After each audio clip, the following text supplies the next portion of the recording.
Podcast. Podcast. Podcast. Podcast. Podcast. Podcast. Podcast. Podcast. Podcast. Podcast. Podcast. Podcast. Podcast. Podcast. Podcast. Podcast. Podcast. Podcast. Podcast. Yeah, we are back. It's the Racer X Exhaust Podcast, brought to you by the folks at Yoshimura. They've been rolling out a video series on the redesigned 2021 Honda CRF 450R and CRF 450RX, which is the off-road model of the motocross bike, and all of the work they put into their aftermarket Yoshimura RS12 exhaust system for that machine. A new video just dropped yesterday talking about the resonator for the system.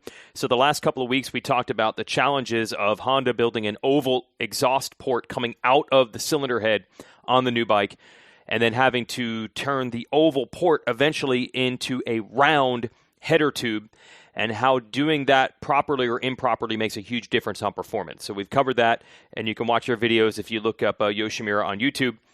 The new video that came out is the next thing. A lot of exhaust companies use a resonator in their exhaust system, and a lot of them put them in the header pipe. Yoshimura moved it to the muffler. So the front of the muffler is actually a resonator, and in the back of the muffler is a muffler. They say there's a lot more space to work with in the muffler side than the header side. These bikes keep getting thinner and smaller and more compact, and meanwhile I have to pack more technology into them. So go to yoshimura-rd.com and you can see more about that all-new exhaust system for the all-new Honda. And remember, Yoshimura had a head start because the Works edition of that bike comes with a Yoshimura system. So Yoshimura was there at the ground floor of the development of that machine. And also, Tim Geiser has a Yoshimura system on his Works bike, which is very much a 2021 Honda, and he's on his way to the World Championship. Someday, I'm going to get Tim on this podcast. I actually had it lined up last year, and his schedule, I think he was available the day I was leaving for New Zealand and Australia, and then I was gone for a month, and then I totally whiffed and forgot all about it. I was trying to rebuild my life after being out of the country for a month, and then I never circled back. He'll probably never give me the time of day, but I'm going to try if he wraps up this title. So guess what? We have news. We have actual data on 2021, courtesy of the folks at Feld Entertainment and Monster Energy Supercross. We have a schedule for most of the 2021 Supercross Championship. Not surprisingly, it follows a bit of the Utah plan that we had to use to get through the end of 2020 with multiple events and some weekday races inside the same stadium. So the year will start January 16th, and they'll have 3 races in Houston. So January 16th, then they'll race Tuesday and Saturday after that in Houston, then Saturday and Tuesday after that in Indianapolis. So the first 3 races will be in Houston. The next 2 races will be at Indy. Those will all be Eastern rounds for the 250 riders. That'll get us from January 16th to January 30th, 5 rounds between Houston and Indy. Then they'll go west to Glendale for 3 races there, Saturday, Tuesday, Saturday. That'll bring us from February 20th to February 27th. Then Daytona. We're already into Daytona at that point. And Daytona Bike Week, March 6th. Then 3 races in Dallas, March 20th, March 23rd, March 27th. And then the rest of the dates are TBA. So the hope from Feld's perspective is that by Easter, maybe they'll have a better handle on what other states they can go to. Right now, they knew they could lock down those 4 stadiums, Houston, Indy, Glendale, and Arlington, and, of course, Daytona also. And then they'll just wait, and hopefully some other places will open up for the final rounds of the series. They do know that the final will take place in Salt Lake City again, but the date is not set. So that's a 1-minute explainer on what the schedule will be. And I will roll in now to an interview with Dave Prater, who got on the phone with us in the media yesterday to answer questions. I do want to send a shout-out to MX Tech Suspension, which manufactures professional aftermarket suspension for riders who want excellent comfort and control. Their quality engineering is based on a lifetime of specializing in dirt bike suspension, and therefore they've developed the Lucky Fork, dual springs, dual cartridges, Huck valves, ultra lightweight, latest technology and coatings so you get maximum performance while remaining the lightest shock available. Go to mx-tech.com for more information on their suspension. All right, this podcast hosted by Sean Brennan, the PR man for Supercross, so he will kick it off. I'll be in there answering questions and a bunch of other talking heads in the media you'll probably recognize as well. Here are the details on Supercross from Dave Prater himself, the Senior Director of Operations Two-Wheel for Feld Entertainment. Dave's the one answering the question. Sean from Feld is the one who will kick this off. Thank you, everybody, for being here today. It is so good to see all of you. We're about to embark on a journey, and today is a big day for us here at Feld Entertainment and Monster Energy Supercross. You all received the big news earlier today. We are preparing for welcoming fans back into stadiums and are super excited to share the news with all of you guys. You all would have received the press release earlier today, so I'm sure you have a lot of questions, and we are here to help you write stories and try and put some T's, cross some T's, and I's and dots. So with that, I am going to hand it over to Senior Director of Supercross Operations, Mr. David Prater, with Feld Entertainment and Monster Energy Supercross. Thanks, Sean. As Sean said, I really appreciate you guys making the time today. Really exciting day. Waited a long time, been working a long time on this. For the past 7 months, Feld Entertainment's been working and continues to work on a wellness plan in order to bring fans back to live events. And we've engaged with epidemiologists, health experts. I mean, all of you know the situation of Salt Lake City, local health departments, state health departments, governors' offices along the way. So as we continue to develop this plan, and it's, like I said, it's going to play out over the next several months. But we're excited to announce our schedule today. We're excited to be here on this call with you, answer any questions you may have. As you may or may not know, we had our first Monster Jam event since the pandemic began this past weekend in Arlington, Texas. So AT&T Stadium, we did an event on Saturday and one on Sunday, and played to fans. So we're extremely happy about that, as well as Disney on Ice is here in our Palmetto offices at the moment, rehearsing, getting ready to go out on tour, and that will begin November 6th. And it just happens to be that they're going to kick off their tour in Dallas, Texas as well. So it's been an experience. We've learned a ton along the way, and just happy to be here and happy to be here today with you guys and answer whatever questions you may have as we move toward the 2021 season. Steve Mathis. Paul? All right, I'll take the first question, of course. Always lead with the number one journalist. Always. Dave, so obviously Salt Lake City worked well, and we saw the model of basically every team in a pod and everything else. This is the obvious question. We're going to have fans, but the pits, are they going to be open, closed? Are there going to be pods just like Salt Lake? Are they going to be a little bit more relaxed? What are the protocols, do you think, going ahead from here? So we're continuing to develop it, Steve, but in a nutshell today, the best way to think about this is our Salt Lake City model. So we are going to have functional groups. Every team will be its own functional group. We'll have the Feld staff that is broken into different functional groups, the NBC television broadcast team, same functional groups. So the easiest way for me to describe it today is that it's a Salt Lake City model that we're going to introduce fans into. So, and your other question about the pits being open. So it is our intent to do Fan Fest and open the pits as well as the activation area to the fans. Obviously, that'll be a modified experience. We want to keep the bubble that we're working in, the back gate is working in, separate, but we are going to allow fans into the pits during that 12 to 6 p.m. time frame, yes. David Iser, DMX Radio. Hey, Dave. First of all, congratulations on this. I'm sure this has been an arduous journey the last several months. It looks like the schedule's built. If those other rounds, 13 through 16, aren't filled, is that kind of the default to have that finale, the last 5 rounds in Salt Lake City, as we did last year if you can't find venues? It could be the default, David. I mean, honestly, we knew we needed to get we needed to get a schedule out there. We needed to give everyone in the industry time to plan along with ourselves. So we've been going back and forth. I mean, we've probably come within a day or maybe an hour from announcing it before, and things were just dynamic and changing, not only with us, but with the venues. So at some point, maybe a month ago, we drew a line in the sand at Easter and said, look, let's work on these first 12 events prior to Easter, knowing that things are still going to change, but that gives us those first 12 events that we have locked in.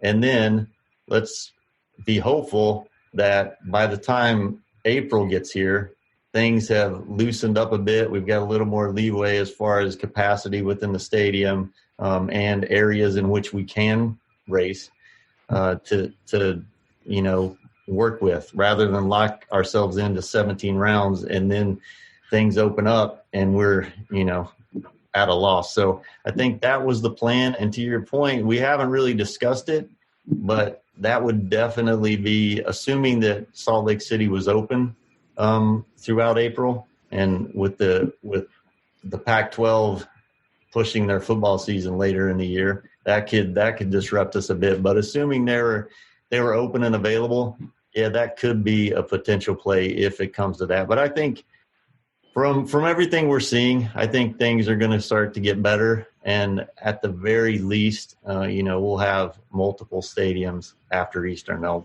how many that is, I don't know. But you're open to single event stadiums those last several rounds, then the open rounds. If it comes to that, and if there's stadiums where the capacity opens up enough to make that viable, then yes, we could do that for sure. And last question, what is that capacity number that would allow you guys to make that a worthy choice? I think it depends on a lot of things, but I mean, just round numbers, you're probably looking at 50 to 60%, because some venues are more expensive than others to go into. So you have to weigh all those variables. At present, the venues that we announced today, we're at 20 to 25%, depending on the venue. So that may change as we move into January, but at the moment, that's what we're planning is 20 to 25%. All right, thanks, Dave. Thank you. Jason Wigan, Racer X. Thanks, guys. I'm on the podium, at least if I'm third. Dave, so you said it's somewhat of the Salt Lake City plan, but introducing fans. Would riders and teams still have to test each time for COVID when they come in and out? Because that obviously made it tough on them to go back and test and train and things like that at their home base. So how's that going to work with these rounds? We're still working through the testing protocol on exactly what that is. There will be testing. We're just at the moment still working on what works given the venues and the cities that we're planning on racing in and the time frame in which we'll be there. So still working through that with our epidemiologist and our testing group, but there'll be more to come. I wish I had a more definitive answer, but as things change and things develop, we'll get that obviously to this group as soon as we can, as well as all the race teams. So for the cities that you have announced so far, what were some of the factors that led to, having 3 in Houston and 2 in Indianapolis and 3 in Glendale, 3 in Arlington? What was it about those stadiums or those states or those cities? What made those ones the ones you ultimately went with? I think, it all started 7 months ago. So when all this happened, when we were in Indy March 14th and we had to cancel that first event, I mean, we've talked about it a lot, but we started going down parallel paths with multiple venues right then and ended up in Salt Lake City for the remainder of the 2020 season. But during those discussions, things were developing with other venues. And then as soon as we were finished with Salt Lake City, we got back here and we continued those discussions. So we had an original 2021 season, our schedule built, and it was, honestly, we were quite proud of it. It was going to be one of the earliest we'd ever gotten out. And obviously we got a little curveball thrown at us. But so we were talking to all of those venues that were on our original schedule, as well as venues we had raced before, and even some venues, that we had never raced at. just trying to give us as many options as possible. But it really came down to full disclosure and full transparency. It came down to really the stadiums that were doing this first, which were NFL stadiums, and the NFL stadiums that were allowing fans first. So, like Indy, for instance, Indy originally had planned to open up at 20% capacity with the first Colts game. And then they got with the county, and that was changed, and the first Colts game was in front of no fans, and then they grew it from there. So, that was one of the hurdles we had, is we had locked in Indy knowing that they were going to go 20% capacity from day one with the first NFL game. And then a week later got word from Marion County, where Indianapolis is located, that wait a minute, we're holding off. We're going to step this up. So we had to put the brakes on a bit there, but really I would say it's been two things: the NFL schedule and how that's developed, and then the venues and them just being as proactive as we were. And that's really how we landed on these first four. It's strange. The Salt Lake City plan was so different from what the riders and teams were used to, but I think they ended up liking it. So I know you've probably had a lot of communication with them. Were they all saying, could you please do the weekday races or the multiple things in one stadium? Because it seemed like a plan that suddenly they've all decided they like it, even though they were forced into it at first. Right. I don't know that anyone was begging for it or asking for it, but there was no pushback whatsoever. They all knew from day one. We had tried to keep our biweekly meetings going. I mean, we were pretty strict with that. There were a few that maybe went 3 weeks instead of 2, but we kept them apprised of the situation the entire time, and everyone from Jump Street knew that was probably going to be something we had to entertain. And so when we told them a week and a half or so ago, we didn't get any questions whatsoever.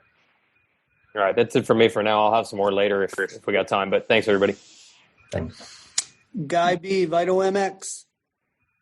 Hey Dave, I'm curious how the Monster Jam event went, what kind of percentage they were allowed there, what kind of crowd actually turned out. I'm curious about the confidence of fans to go back to the stadium also. Yeah, they were. So we're at 20% capacity, which is around 17,000 fans. I think Saturday they did 16,000 fans, and on Sunday, don't quote me, but 14.5 or so. So I think fans are eager to get back. I mean, we've done a few fan surveys, and the majority, I believe over 80%, are eager to get back to Supercross and Monster Jam as well. Now, obviously, they want certain safety protocols in place, and we're continuing to work through that plan. But it went well. Arlington was a success. It was just I was telling my counterpart on the Monster Jam side this weekend, I was sitting at home following him on Instagram and just had a big smile on my face because to see fans back in a stadium with one of our events was great. The other thing I was curious about, some of the fan reactions so far is, obviously we're used to seeing California rounds at the beginning of the series and pretty heavily, there's a good concentration of them out there. Do we see any events? Is there hope for those guys, or do we see? Oh yeah, I wish I could say. I don't have my crystal ball. I know it's interesting. It seems like in the last couple weeks, the California seems a little more optimistic than they were, a few weeks ago, a month ago. Anaheim, obviously we love Anaheim. Angel Stadium's been a great partner forever. They were disappointed, but they understand completely. And the other thing with it is Anaheim, Petco Park, San Diego, and Oakland are obviously all baseball stadiums. Well, Major League Baseball had made, they were basically taking the stance that up until the postseason, they weren't going to entertain having fans at all. So up until recently, Angel Stadium, Petco, and Oakland couldn't really talk to us about what was going to happen because they didn't know. So I think, again, I'm optimistic, but who knows? California could slide into that April date if it opens up, but that remains to be seen, I guess. Alex with Moto Online. Thanks, Sean. Yeah, I guess my question is, this is one of the most unique schedules that we've ever seen for the sport for obvious reasons. So there's Super Tuesday events and the blocks in the schedule. Is that something that is interesting to you guys, just to, I wouldn't say trial because it's a real season, but is it something that you'll be taking into account, and these types of things could be here to stay into the longer term? Yeah, I think, although it was it's a forced experiment, it's an experiment all the same. So I think we'll definitely take whatever learnings we can, and if it's successful, build on it potentially. So who's to say? We haven't introduced fans. We don't know what these Tuesday events will end up with, especially live event. But it's definitely something that's on our mind and something we're going to watch closely. Does the more limited capacity in terms of spectators, does that make it more ideal to revisit the same location multiple times in a week? Is that something, seems pretty obvious? If it was a full, stadium, it might be more difficult to do that a few times over. Yeah, I think there's a few reasons for that. One, just the limited availability of stadiums and cities that will allow fans at the moment. And then with the limited capacity, to your point, if we could sell, 50% or 100% or as many as we can, then that gives us a lot more options to go to different cities. However, those different cities aren't always there. And that's what we found. Even, some of the NFL stadiums, you see the guys, they're playing games, and you kind of forget that because you hear the fan noise, the crowd noise that they're pumping in, you kind of forget until they show the stands that they're empty still, like Las Vegas and LA. So, although, like I said, it was a forced experiment, it's going to be interesting to see how it plays out. And see, as things open up, how many different venues we could potentially race at in 21. Yeah, thank you. Looking forward to it. Michael Antonovich, Swap Moto Live. Hey, thanks, guys. Dave, good to see you guys and everything. Today's news that you guys also had was that Supercross Futures wouldn't be part of the 2021 program. A lot of people thought that this would be a mainstay thing just because of the revenue that it brings in for you guys. Can you explain the decision to shelve it for 2021 and what you guys will do to help riders score their advancement points? Yeah, so it was unfortunate, and this was one that was bounced back and forth probably more times than the venues that we were trying to lock down. But it all came down to just the protocol and the different restrictions that we're going to have. And the fact that we're racing, you were in Salt Lake, you knew that you saw the turnaround time between race 1, race 2, and race 3. So while it's frustrating to have a stadium sitting there in between and not use it for Supercross Futures, it just once we spoke to the local health department, the venues, and just everyone involved, we thought it was the best to shelve it for 21. It'll definitely be back in 22, but we're working with the AMA and MX Sports for 21 to allow different ways to get your Supercross points. So Loretta's will be a part of that, thanks to MX Sports, as well as some other major events. So there'll be ample opportunities for riders to get their Supercross license in 21 for 22. And then in 22, like I said, we're going to bring it back. The plan is to bring it back just as it was in 20, so before everything got shut down. You've been at this a while. You've been a part of the Supercross family for years, and we all know the routine and everything that you guys have, the protocols in place. How have these last 8 months been for you? This has got to be completely turning your job on end like once a week.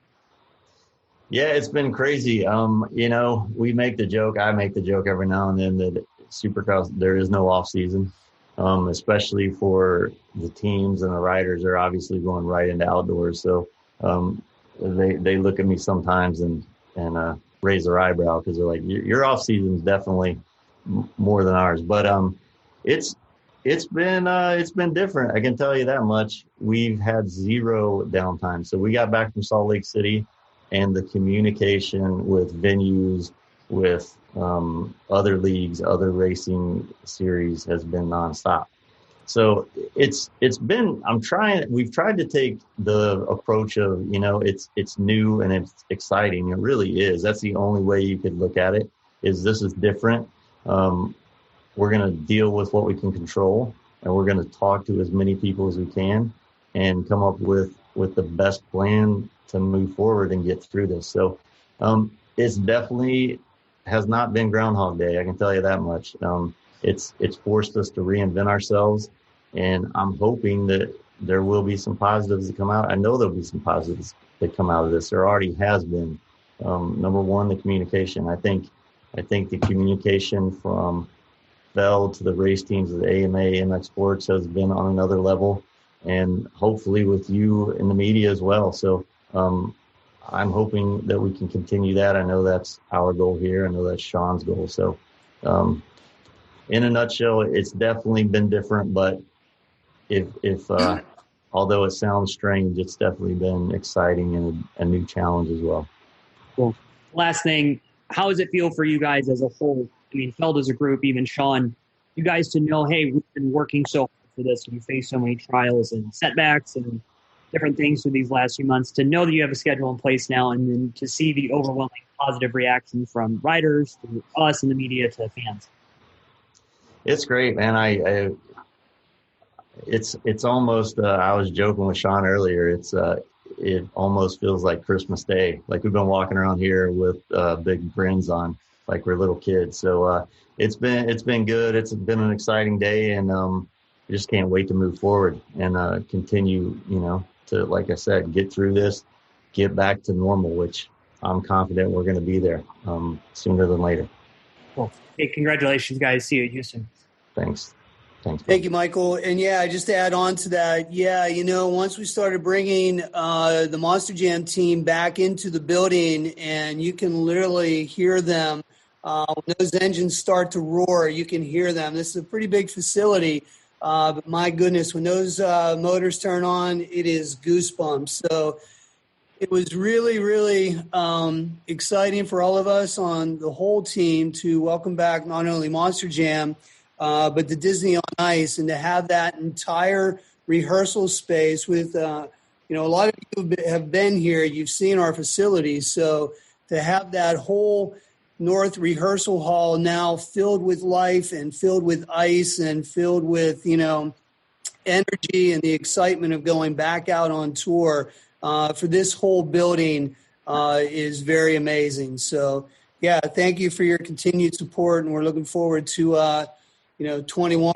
and bigger and better in addition to Supercross. With that, Ralph Shaheen, NBC Sports and National Speed Sport News.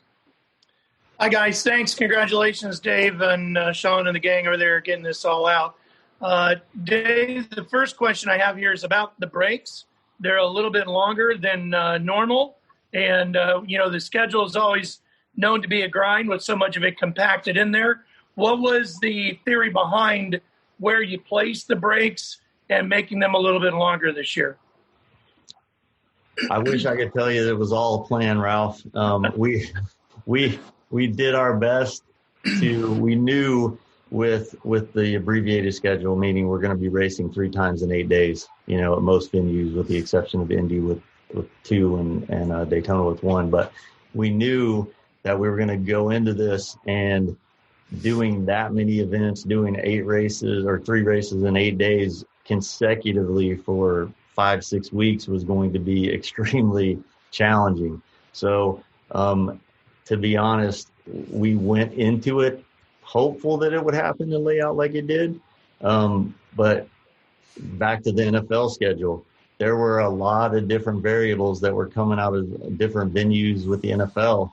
And, the fact that they still may go to a week 18, if you're an NFL fan, with all the COVID issues they've been having, they may have to do a week 18. So that threw a loop into our plans at one point, and it moved to Indy. And then, at first the Texans were looking to keep their stadium for that first month of January. So that moved them. So everything was kind of shifting around, and that really we were hoping to announce this a couple weeks ago, but that caused us to pump the brakes. And luckily, as of last Friday, everything solidified, and we were able to get it in. So again, Sean and I and the team here would love to take full credit for that, but it was a little bit of luck and luck as well.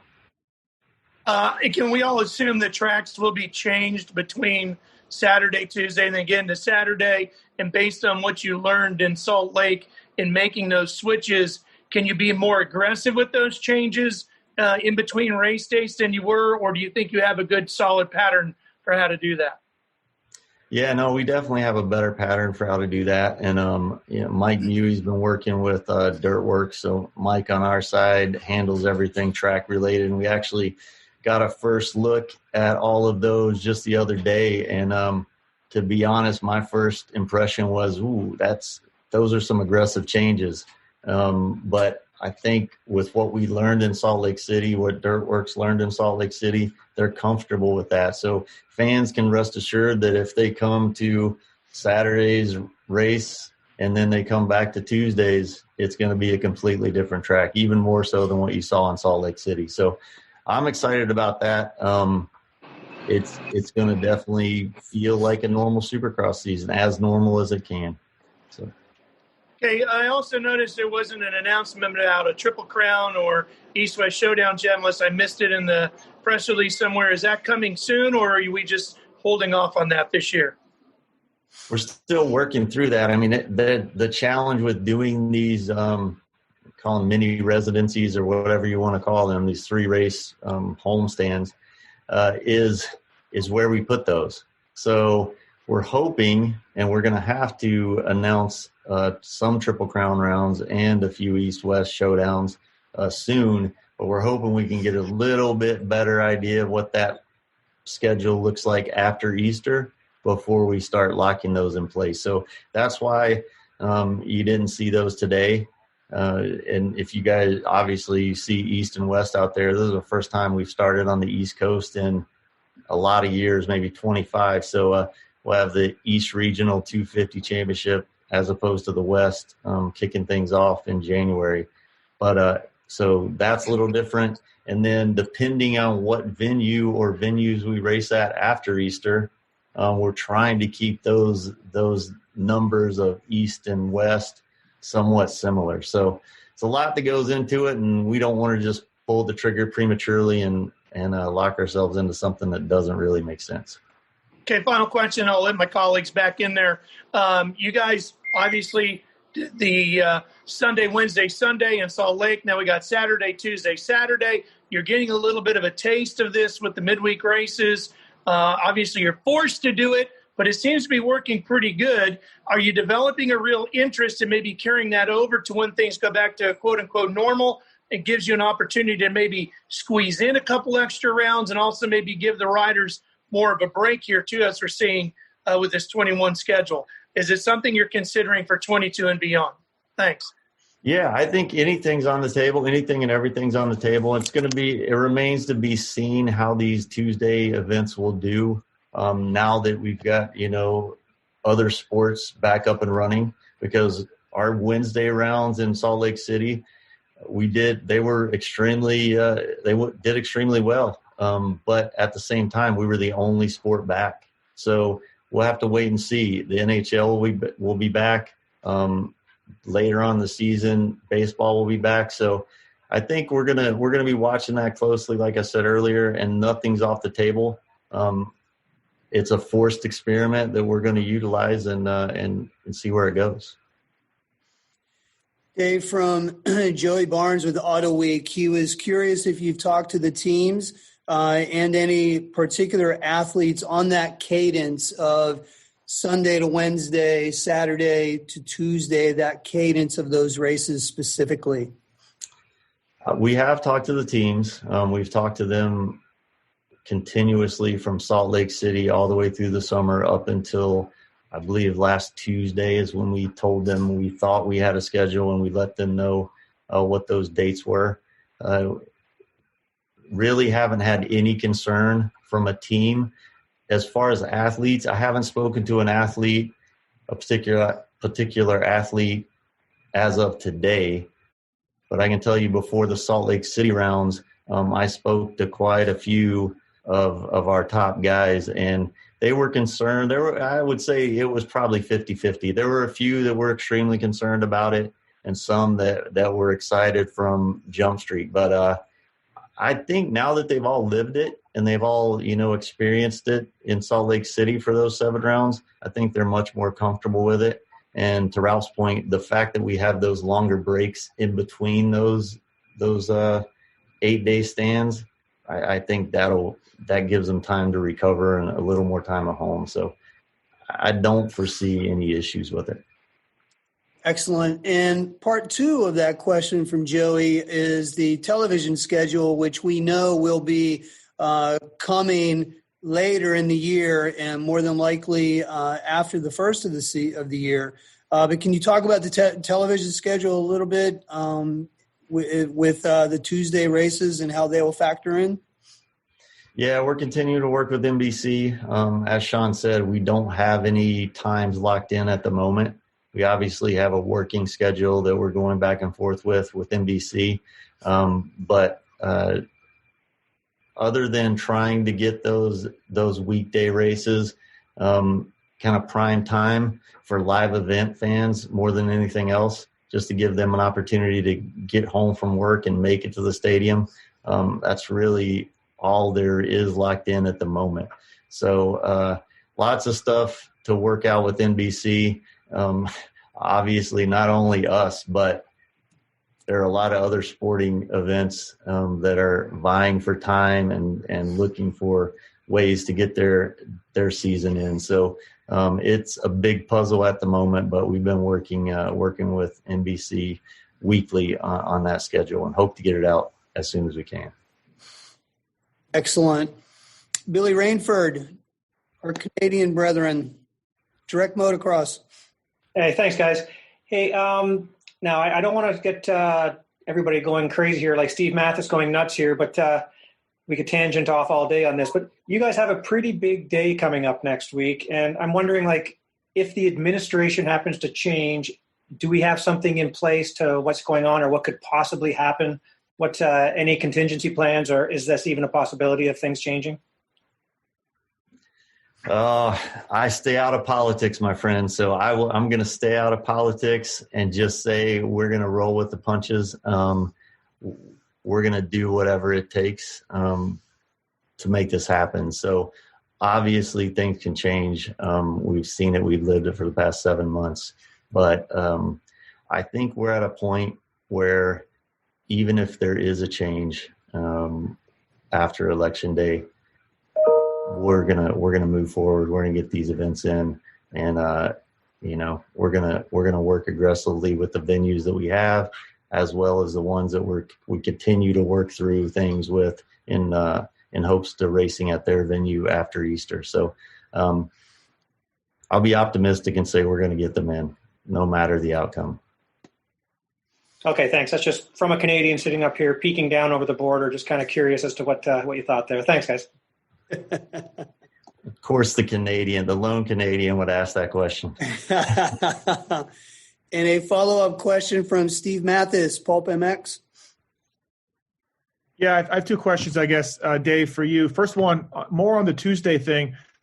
Specifically, was Tuesday something NBC/Feld wanted to do? Why not Wednesday? Why not Thursday? Or really was it just a random pick for the specific Tuesday day?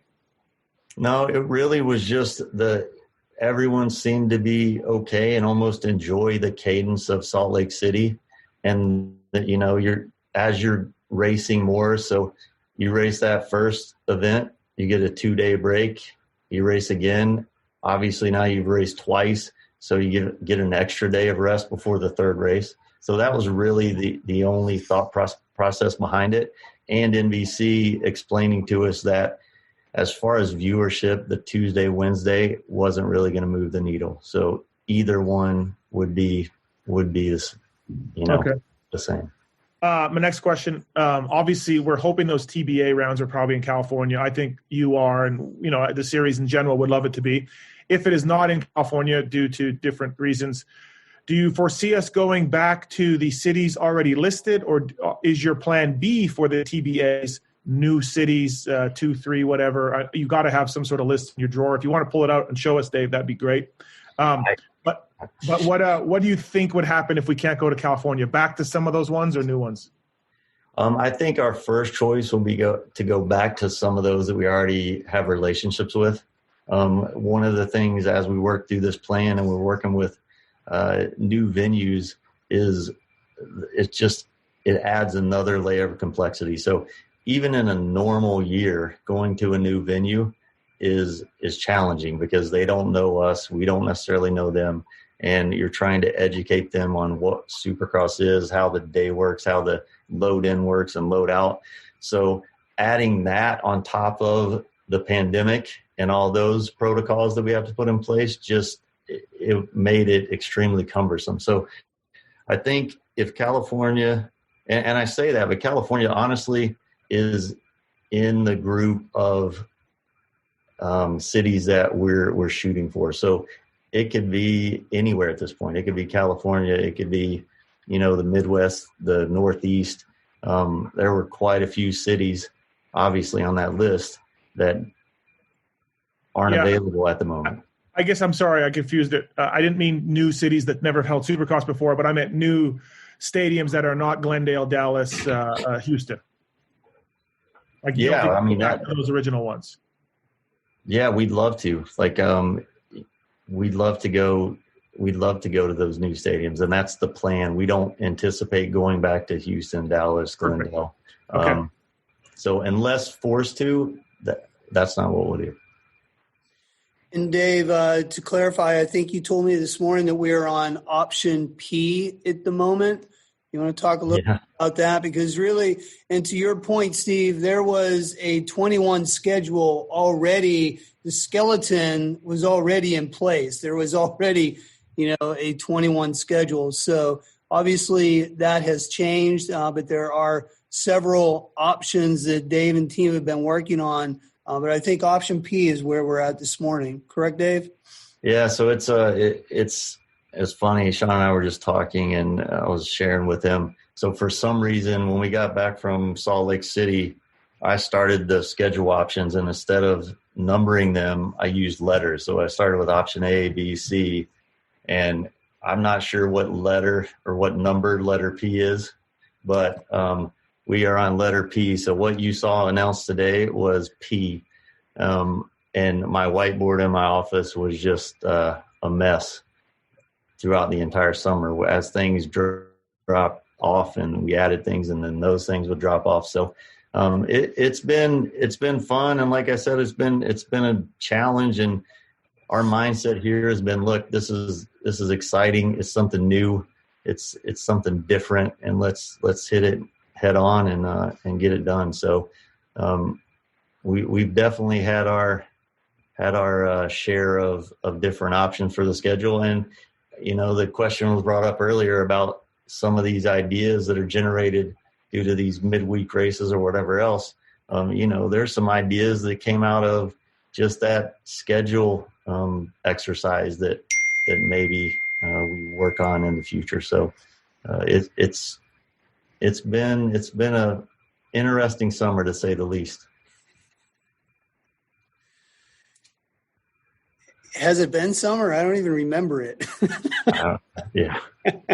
Kid Palmer with Cycle News. Yeah, thank you. Hey, I was just wondering if there's are you guys shooting for like a drop dead final date? Like, you don't want the series to drag on a little bit longer than usual? Yeah, so I think motocross is scheduled to start that third weekend of May. So really our drop dead date for the finals would be May 8th. Again, that could change, but that's as far as we could push it at this point, unless something happens and we have to adjust again. But that's really where we're at as far as that goes. And then our drop dead as far as announcing that second portion of the schedule after Easter is really probably mid-February. So we want to give people at least, 5 or 6 weeks to plan for that. If it takes that long, hopefully we can get something out prior to that. But that's our deadline, is mid-February to get those 13, 14, 15, 16, those rounds out. Jason Wygant, Racer X. Thanks. You might have somewhat already answered this with the NBC schedule and whatnot. Do you know if these could be some day races, or do you know for sure they're already going to be back to typical Supercross time at night? We saw a variety of things in Salt Lake. Do you know starting times for races yet? Don't, Jason. So I can tell you there are a couple of day races on the preliminary schedule that NBC sent over. Now, where that ends up, I can't say. I don't know if they'll hold. But at the moment, out of the 12, there are 2 that are scheduled a little, or at least preliminarily scheduled a little earlier in the day. But again, that could change. And my last thing is, it was one thing to come up with a short-term plan to finish the 20 series, which you did. That was, a championship that had already been halfway through, and there were so many moving parts that you had to finish up. Was there ever a fear that you wouldn't even be able to get a 2021 season going at all? No, I don't think so. I don't think we ever had that fear. We knew it was going to be a challenge, but we knew we had finished a championship in the middle of a pandemic. We had been the first championship to finish a season that I know of during the pandemic. So that gave us the confidence to move forward. And I know it never entered my mind, and I'm pretty sure it never entered anyone's mind here. I never heard anyone even contemplate that. All right. Good to hear. Thanks for coming back. All right. That's it for me. Yep. But to that point, the off season, we tend to hear all kinds of crazy things, and the rumor mill, goes rampant. But let me confirm that we are not for sale. Supercross is not being sold.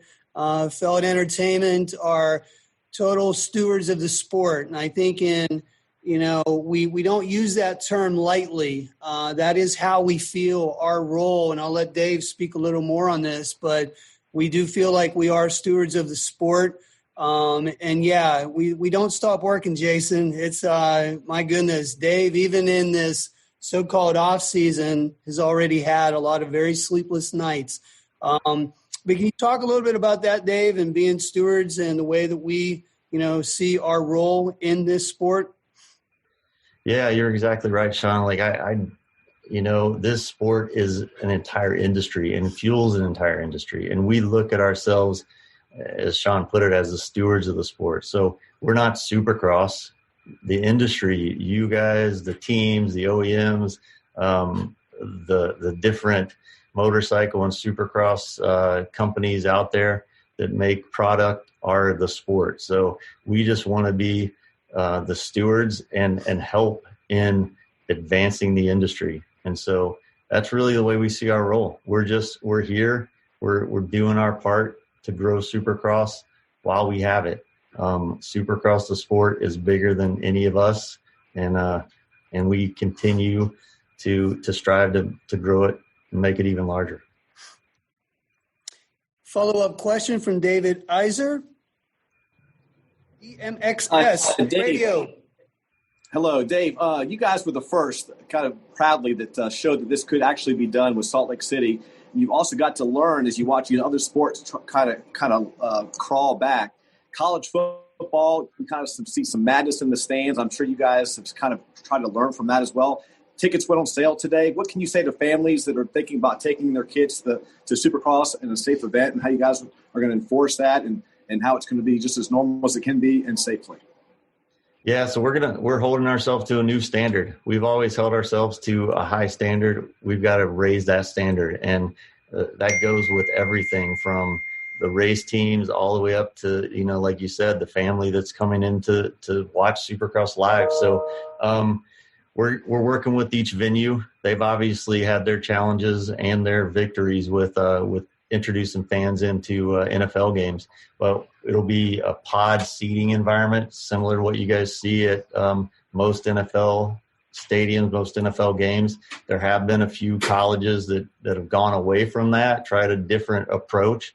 But we're going into it with that pod seating. So you can buy a pod of 4 and you come with your family or your group of friends, and you know that you'll be sitting there and you'll be socially distanced from all other groups. So they can rest assured that we're doing everything and anything that we can to keep them safe.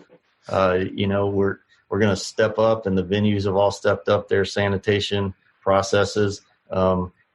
Face masks will be required for everyone inside the venue, depending on local laws and mandates. But our standard is face mask for anyone over 2 years old. So multiple levels of safety protocol are going into it. And like I said before, we're working with an epidemiologist, and she's on staff right now walking us through this. So learning as we go, but rest assured we're gonna set the standard for the industry. And one last question: is Atlanta? I know that like some states, like Georgia, is widely open, but some of the major cities are closed with local governments. When you deal with state versus local versus federal, how does that trickle down? Where's the protocol? Where's the hierarchy of who you deal with and who makes the final say? From what we've seen, the local government's making the final say. So there are certain states such as Tennessee. Tennessee right now you can have a large gathering. I think it's at 50% or so. The challenge with that is Nashville still has a ban on large gatherings. Now the Titans and the NFL is working through that, and I believe they had friends and family at their last game. So they're starting to work through that. But it's all going, really the local government and the local health department is who's driving it across the board. So Atlanta, yes or no? Working on it, my friend. Yeah, we're working on it. Obviously, we all love Atlanta. One of the highlights of the tour every year. So keep your fingers crossed. But we're doing the best we can and working at it. Thanks, guys. We'll see you in Houston. Sounds good. Larry Lawrence with Speed Sport News. Thank you. Dave, how does this work financially for you guys in terms of, are you getting breaks from the stadiums, what your normal, rental would be? Will you guys be taking a major hit financially this year because of the way the schedule is going to play out? Yeah, Larry, I think there's really no way around it. We're definitely going to be taking a hit financially, just with limited capacity. And yes, stadiums are working with us. We have great relationships across the board with all the stadiums that we're racing at, as well as, all the stadiums we've historically raced at. But they're challenged as well because although we're at 20 to 25% capacity, we're still opening the entire stadium because we're spreading those fans out. So their staffing numbers are going to be the same, if not greater than normal, to do with different, the different safety protocols. So definitely working with them, definitely going to be a challenge financially, but something we're obviously aware of and doing our best to make the best of the situation. Just to follow up on that, in terms of the teams, their financial commitment to the series, is this schedule, does it make it easier for the teams financially, or is it about the same, or have you discussed that with them and how their finances of getting their crews there and their trucks and all that? Right. I mean, I think just anecdotally, we haven't spoken specifically to the teams and how this affects them financially. I can tell you that working through Salt Lake City, obviously it was to their benefit financially. We were at one place for 7 rounds, even though they were there in the state for 3.5 weeks. It definitely helped them financially.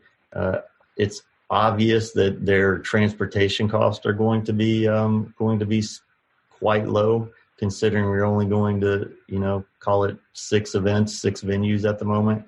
So I don't know, and I can't speak to all of their different financial models, but like I said, anecdotally, at least it appears on paper that it's going to benefit them for sure. Thank you. Any burning desires before we wrap up? Excellent. So again, just to remind everybody, the general on sale for tickets will be December 8th. There is a preferred pre-sale starting on December 1st. So if fans want to sign up early and become part of that pre-sale, they can visit supercrosslive.com for additional details. We will have a lot more information coming out. The mitigation plan, we will have items for media from the teams. So we will have more information on the mitigation plan that we'll get to you guys coming here in the next couple of weeks.